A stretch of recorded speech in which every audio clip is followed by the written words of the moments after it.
Hey guys, welcome back to All Things Knives. This is your host Audrey and Fletcher.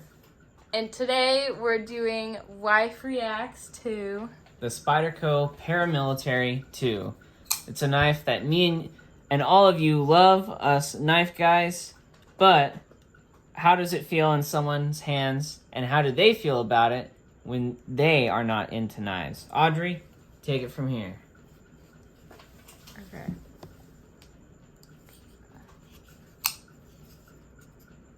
So Audrey has seen this knife before and has played with it, because I'll carry this knife occasionally. You know, it's the PM2, how could you not? But I also have my pair of 3s, and she's played with those a ton. So the steel on this guy is S45VN, which is supposed to be like an upgrade to the S30V from that bug out we were looking at. The G10 handles are also supposed to be a more premium material than the plastic that was on the bug out. This is also a full steel liner, or I guess skeletonized, but it has steel liners in there to make the handle feel more rigid. And then this is another safe lock type, like the bug out, where it's the compression lock. So they call that a compression lock, but you can only use it with your right hand, whereas the bug out, you can do ambidextrously. So, how do we feel about the closing mechanism? I like that it's behind the blade.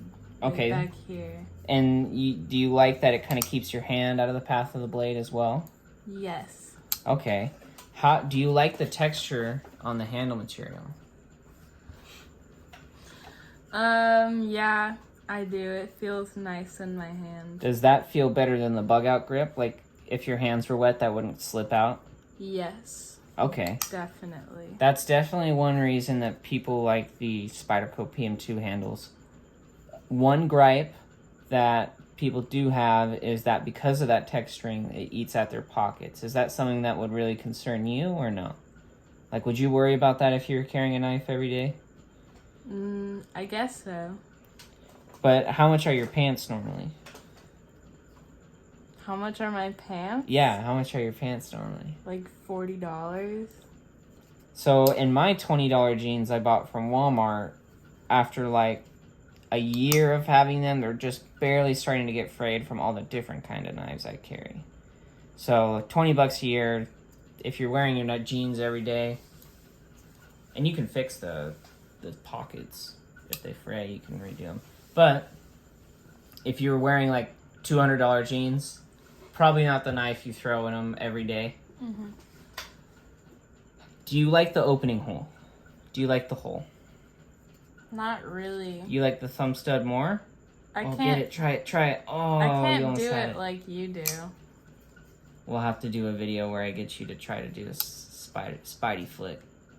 Come on. Oh, you almost had it. Do that. You want me to show you? No, bro, I had it. Okay, you did it. Okay. Sorry, I probably blocked your one good one trying to show you. Okay, do you see how I do it like this? Do you think that adds a cool factor to this knife, the fact that you can open it with your middle finger? No, I think it's easier with the thumb. With the thumb stud? Okay. I'm not experienced in opening knives. Yeah. Okay, so you liked the handle. Oh, do the grip test like we did with the bug out. So really, does that feel really comfortable in your hand? Yeah. Did you say it's more comfortable than the bug out, or do you think the bug out was more comfortable? I think this one's more comfortable because it feels a little longer. Okay, so you like the bigger handle. Okay, now choke up. I'll show you real quick. So if you choke up like this, try that, and let me know how you like that. So Spyderco's, a lot of them will have a finger choil. Do you like how that gives you a little bit more control over the blade? Yeah, I do like being able to hold the blade. So do you like that feature over the bug out? Do you like that you're able to kind of get a little more control? I guess so, but it doesn't make that big of a difference. Okay, so you're not too... That's not a huge deciding factor. Okay.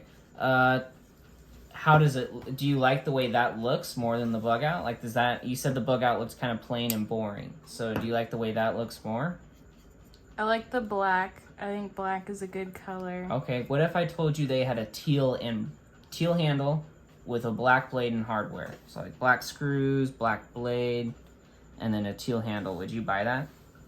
No, No, it's not my style. You just like the black with the satin blade? Yes. Okay.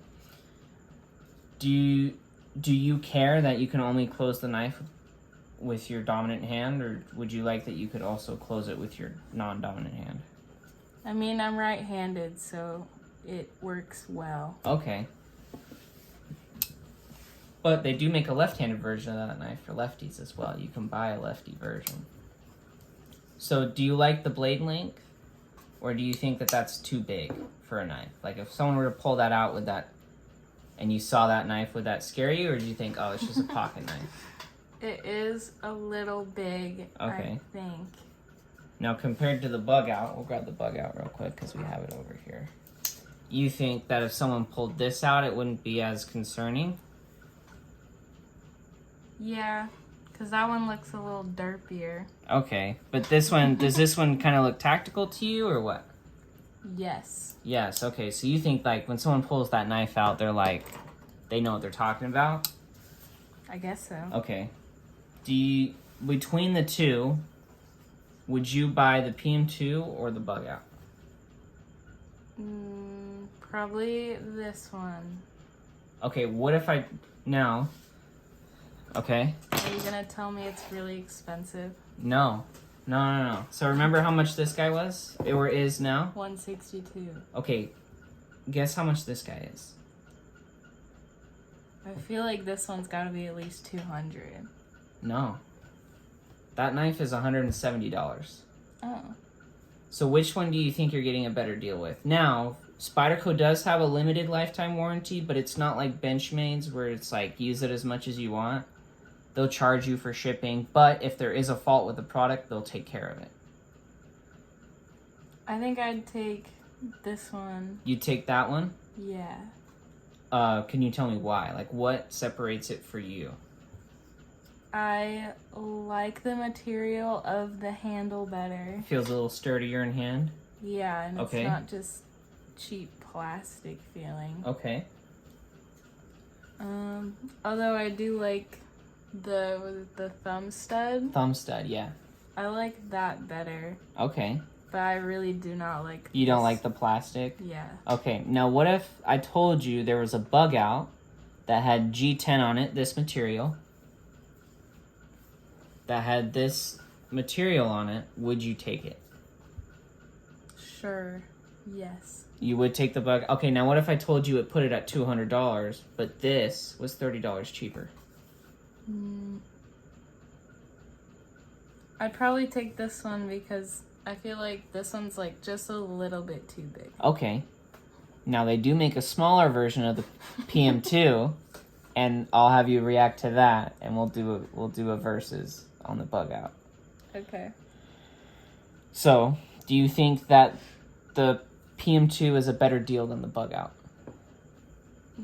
Yes. You think it's okay? So the steels perform rather similarly. S45 VN is a newer steel, but it actually outperforms S30V just slightly. So I from someone who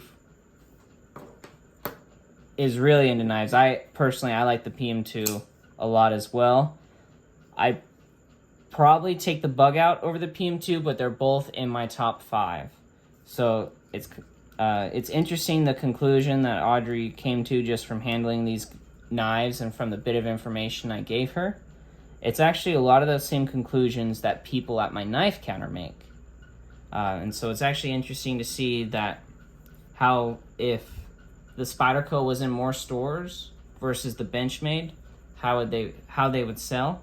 But ultimately, Audrey, thumbs up, thumbs down, thumbs sideways for the PM2. Thumbs up. Thumbs up. All right, we got a thumbs up from Audrey and a thumbs sideways for the bug out. It's a continually developing scale that we'll come up with as we continue to react to more knives. But as always, guys, thank you so much for watching. Don't forget to turn on that notification bell. Leave a comment down below on which one, on what your thoughts on the PM2 are, whether or not you guys like this video format. And don't you ever forget to stay sharp.